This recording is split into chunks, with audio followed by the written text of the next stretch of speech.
Så hvis en organisation for eksempel får 20% af stemmerne, så får den 20% af midlerne, som Target donerer. Og så er det interessante jo så, at når en bruger har stemt på det her, så fremgår det af brugerens egen Facebook-side. Og det giver jo brugeren mulighed for at vise omverdenen, at jeg er sådan en engageret fætter, der godt kan lide at støtte en god sag. Og for Target betyder det, at vennerne til personen, der har stemt, også bliver bekendt med afstemningen, og dermed også bliver bekendt med Targets engagement i samfundet. Target, som er en detailkæde, har 500.000 fans på Facebook. Eller et andet eksempel, Pizza Hut har lavet en applikation, der gør det muligt, at man kan bestille pizzaer direkte fra Facebook. Fordi det er jo der, kunderne er, og de gider jo ikke forlade Facebook bare for at bestille noget mad. Så igen, lektionen er, vær der, hvor dine kunder er. Virksomheder skal tænke mindre over deres corporate website som destination, og i stedet for at tænke i distribution til mange platforme. Ud til Facebook, ud til Twitter, ud til e-mails, ud til telefoner. Spred relevante budskaber ud på de platforme, hvor jeres kunder er. Den næste megatrend, der er på vej afledt af det digitale liv, det er det, vi kunne kalde nu-bølgen, eller lidt mere kedeligt, realtidsøkonomien, hvis der er nogen stadig på børsen, der skal referere mig. Den teknologi, der sætter os i stand til at være online hele tiden. Ikke bare når vi er på arbejde, ikke bare når vi er hjemme, ikke bare når vi er i nærheden af et hotspot, men hele tiden. Det er også den teknologi, der gør det muligt for os at få opfyldt alle vores behov rent forbrugsmæssigt. Nu og her. Digital, det er synonym med øjeblikkeligt. Og hvis noget digitalt eller online skulle vise sig at være for langsomt, eller for dårligt skrevet, eller for kedeligt, så er alternativet. Det er kun et søgeord væk. Og den digitale verden, den påvirker naturligvis forbrugernes forventninger til den fysiske verden. Convenience bliver fortsat mere vigtigt blandt forbrugerne, fordi de vil hurtigt frem til målet og føler, at de mangler tid. Der er en undersøgelse, som lige er kommet fra Data Monitor, som viser, at mindre end halvdelen af forbrugerne i 17 lande er tilfredse med balancen mellem deres private arbejdsliv. Så både krav fra arbejdslivet og krav fra privatlivet gør, at de føler sig i tidsmangel. Så de søger hurtige løsninger, de søger convenience, alt der sætter dem i stand til at styre deres tid bedre. Næsten halvdelen af kvinderne i en undersøgelse fra Boston Consulting Group siger, at tidspres er den største stressfaktor i deres liv. 45% efterlyser det, de kalder mere tid til mig selv. 28% af forbrugerne, mens vi er ved statistikkerne, siger, at de gerne vil betale mere for tingene, hvis det sparer dem for tid. Mere end 30% af alle de mennesker, der henvender sig til en virksomhed eller en institution for at få service, de forventer øjeblikkelig opmærksomhed. Også selvom de ikke har en aftale. Det gælder, når de kommer på det offentlige kontor, eller hen i banken, eller de kommer ude i jeres butikker. Så lad os tage et par eksempler på produkter til de her tidshåndede forbrugere og medarbejdere i øvrigt. Til venstre, der ser I en såkaldt workstation. Det er en kontorarbejdsplads med et gåbånd, så den ansatte kan brænde op til 100 kalorier i timen, uden overhovedet at forlade sin skærm. Og til højre, der ser I en Samsung ThinkMaster, hedder den. Det er sådan en 22-tommers skærm, hvor der så er klistret en lille 7-tommers skærm på. Og den lille skærm, den kan man så bruge til løbende chat, websøgning og være på sociale medier osv., uden at man behøver at forlade sin arbejdsskærm. Man kan så at sige brænde sociale mediekanaler af, mens man arbejder. På nettet, der anvender vi produkter i realtid. Vi betaler med hinanden i realtid. Vi får vores nyheder, mens de foregår. Så nu bølgen, den giver liv til masser af det, vi kunne kalde instant detailhandel. Lige nu myldrer det frem med mobile teknologier, der gør det muligt for forbrugerne hurtigt at få oplysninger om et produkt, og så købe det lige det samme. Eksemplet ShopSavvy er bare et. Det går ud på, at man kan scanne en stregkode på et produkt ude i butikken med telefonens kamera. Og så sørger ShopSavvy så for at søge hos mere end 20.000 online og lokale butikker efter den bedste pris.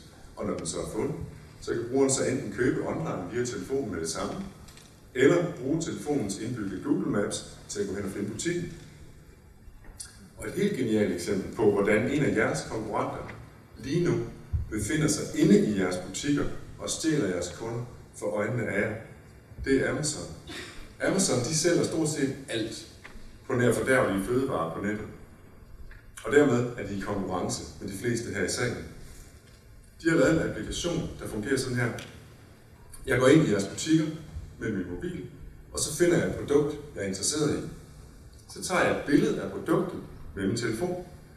Så uploader jeg billedet til applikationen her via telefonen, og så finder applikationen produktet i Amazons produktbase og giver mig et tilbud.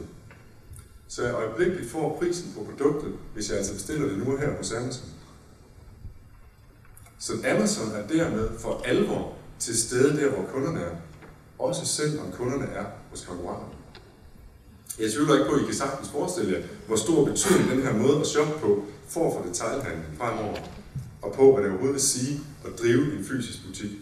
Så det er måske, hvis I ikke tager andet med, at det jeg siger, det vigtigste eksempel, jeg har med dig. Trangen til øjeblikkelig tilfredsstillelse, det ser vi faktisk også rundt omkring i form af automater, der skyder op overalt. Automater de er perfekte, fordi de har åbent hele døgnet, og de kan tilfredsstille behovet nu og her, og de kræver øvrigt ikke de store medarbejdere. I gamle dage, da jeg var dreng, så var det kun pornoblade og wienerbrød, man kunne trække i automater. I dag, så er det bøger og iPods og cykelslanger og medicin og mobiltelefoner og hummer. Sagde jeg hummer? Jeg kunne sige hummer. Og så er det vist slået fast, at det kun er fantasien, der sætter grænser for, hvad man kan stoppe i en automat til forbrugere, der vil tilfredsstilles hvor som helst og når som helst. Og når vi nu har muligheden for det, som detailhandler, hvorfor så ikke fortælle realtidsforbrugeren, hvornår der er friske produkter ude på hylderne? Det her er et system, der hedder Baker Tweet. Det gør det muligt for bagere at holde deres kunder informeret om, hvad der er i ovnen via Twitter. Systemet består af en boks, man hænger op på væggen i bageriet de gange, fordi hvis det var en bærbar computer, så vil den hurtigt blive støvet til og ødelagt. Så drejer bageren på en drejeskive for at tweete om bestemte produkter, der er friske lige nu. Boksen sender så beskeden trådløst ud til Twitter, og de kunder, der følger bageriet, de får øjeblikkeligt besked og kan dermed altid få friske produkter. Når vi er online hele tiden, så er det jo en enestående mulighed for at skabe en ægte multi-channel oplevelse i butikken. Og et af redskaberne til det er de såkaldte QR-koder. Det ligner en slags stregkode, men det er i virkeligheden en grafisk præsentation af en webadresse. Og det gælder igen, så skal vi igen have telefonen frem. Man tager et billede af koden med sin mobiltelefon, og så kommer den hjemmeside, den refererer til, op på mobilen. Det vil sige, at forbrugeren, når hun står med et produkt i hånden ude i butikken, kan læse tekst, eller se film, eller høre lyd om det produkt, hun står og kigger på, alt efter hvad I som butik har valgt at lægge ind på den hjemmeside, som koden refererer til. Det er praktisk af mange årsager. QR-koder, de er billige at administrere, de er nemme at bruge, og så giver de kunden en masse værdi. Her er et par eksempler på, hvordan man kan bruge dem i praksis. Det her er nogle svampe i en dagligvarebutik i Japan. Man tager et billede af QR-koden, der er på, og så får man ellers alt at vide om svampes miljøbelastning og hvem der har produceret den, når man kan få nogle opskrifter til at bruge den, når man kommer hjem. Og her er det H&M, der har trykt en QR-kode i en annonce i et magasin, og til højre på selve tøjet i butikken. Og så er det bare frem med telefonen igen, bim, så har du straks kataloget, hele H&M's katalog. Du har adgang til særtilbud, eller alt muligt andet, som H&M nu har fantasi til at lægge på det website, som koden refererer til. På McDonald's i Japan, der kan man få produktinformation om det, man lige har købt, ved at klikke på QR-koden, der er på emballagen.